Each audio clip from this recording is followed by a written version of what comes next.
Bilang isang Ilocano, ipapakita ko naman sa inyo kung paano natin lutuin ang dinengdeng na labong with saluyot at bulaklak ng katuray. Pero bago ang lahat, pa-subscribe naman sa aking munting channel. Maraming salamat po.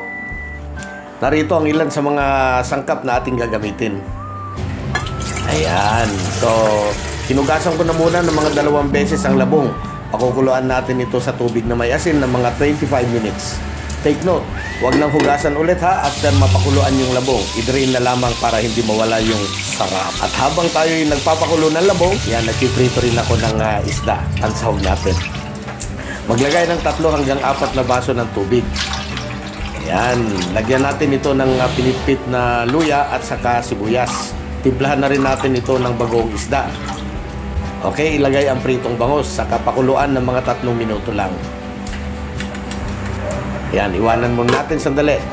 After 3 minutes, balikan na natin. Ayun, kulong-kulo na. Okay. Lasahan muna natin. Yan, parang kulang eh. So, nagdagdag ako ng konting bagong isda. Dahil pwede pang tumabang yan mamaya pagka inilagay na natin yung mga gulay. Yan. So, maglalagay din ako ng konting pampalasa. Betchin ang ginamit ko. As usual. Yan. So, dito pwede nating alisin muna or ahunin muna natin yung isda bago natin ilagay yung pinakuloang labong. Yan. Rabong. Rabong ko namin dito. Ito Ilocano. Okay? So, ilagay na natin yung rabong.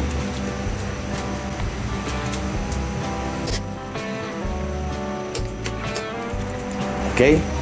Takpan muna natin at papakuluan ng mga 5 minutes. After 5 minutes, ayan. Okay na ito, luto na ang labong. So, ilagay na natin yung mga gulay, saluyot at saka yung bulaklak ng katuray. Katuday ko namin. Saluyot kan katuday. Apaw, medyo napait-pait basit data.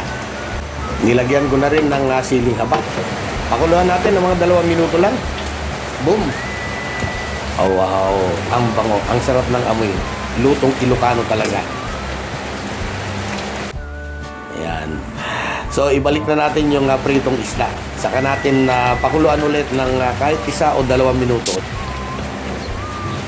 Wow!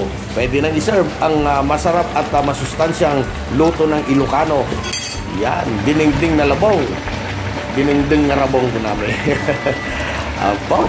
Maraming salamat po ulit sa mga nanood at sa mga hindi pa nakasubscribe. Huwag po kayong mag-alala, wala pong bayad ang pag-subscribe. Tulong at suporta na lamang sa aking channel. Maraming salamat po muli.